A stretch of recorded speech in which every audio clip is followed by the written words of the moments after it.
High বন্ধুরা, good morning. তোমাদের কেশু কথা তো বলেছিলাম।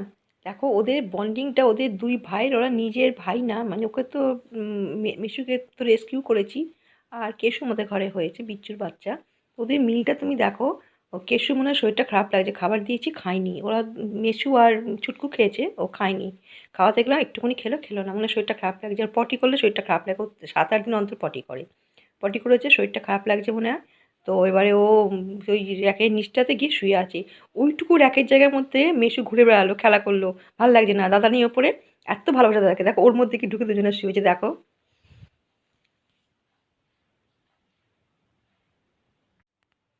দেখো কিভাবে শুয়ে আছে দেখো।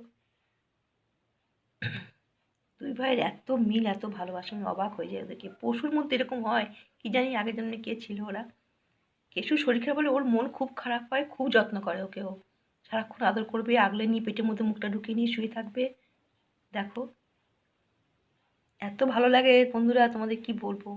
মানুষ তো এখন এসব করে না, ভুলে গেছে, বন্ধুত্বও নেই, মানে সন্তান বাবা মায়েরও সেই স্নেহ নেই, সবই এখন চলে গেছে। মানুষের প্রতি ভালোবাসা কারোর কারোর প্রতি নেই। কিন্তু দেখো পশুদের মধ্যে কেমন, দেখো আজকে 60 বছর বয়স হতে যাচ্ছে, মানে দেখলাম না যে কারো মানুষের মধ্যেও এরকম ধরনের ভালোবাসা আছে।